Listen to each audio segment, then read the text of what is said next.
পূর্ব লন্ডনের নিউহ্যাম কাউন্সিলের custom house এলাকার হার্টিংটন এই রোডের এই ফ্ল্যাটটিতে বসবাস করতেন রইস আহমেদ।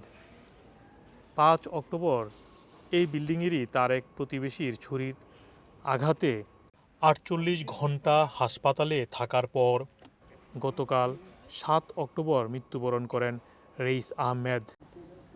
রইস আহমেদকে ঠিক এই যে জায়গাটি দেখছেন, এই জায়গাতে উনি পড়ে যান এবং এখানেই অভিযুক্ত যে ব্যক্তি শ্বেতাঙ্গ, তিনি তাকে এখানে ফেলে দিয়ে চাকু দিয়ে কয়েকবার আঘাত করেন এবং পরবর্তীতে রইস আহমেদ এখান থেকে উঠে ওই বাসায় গিয়ে আশ্রয় নেন।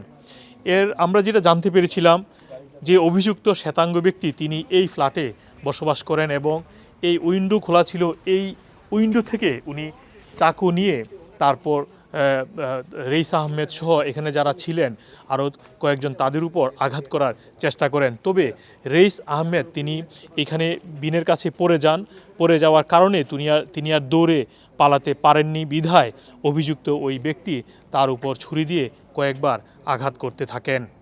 ছুরিটা ওই যে জানালার ওই পাশের কপাটটা খোলা ছিল, জানালার উপরে রাখা ছিল ছুরি।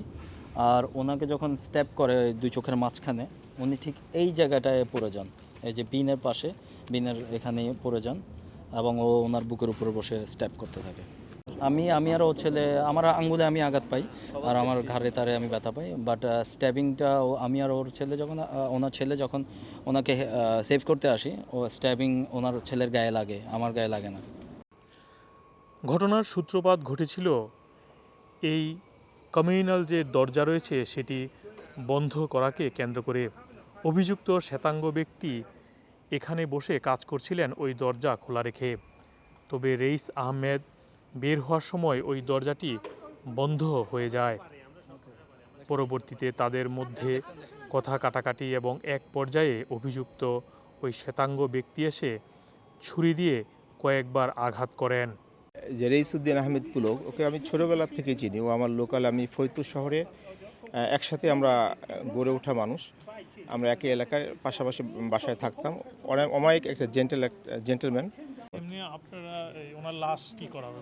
দেশে পাঠাবেন না এখানেই করবেন? না, আমরা এখানে দেশে ওনার ভাই আছে, বোন আছে, মা আছে। কিন্তু যেহেতু পুলক আগের থেকে বলতেছিল যে, এমনি গল্পে বলতেছিল যে কখনো যে মারা যায় এখানে তাকে দাফন করার জন্য, সেই জন্য ওর ওয়াইফ এবং বাচ্চা সহ আমরা সিদ্ধান্ত নিয়েছি যে পুলককে এখানে দাফন করা হবে।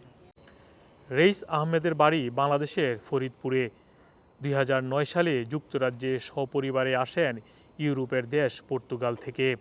Do you live this flat, same place? Yes, I live at this building. I feel for the wife now. Who's going to take care of her? And he's got two young sons. And even went as far as stabbing one of them for no reason. Just because the guy came out to shut the door because he saw the door open. নিহত রইস আহমেদের দুই ছেলে, বড় ছেলের বয়স ১৬ বছর এবং দ্বিতীয়টির বয়স ৭ বছর।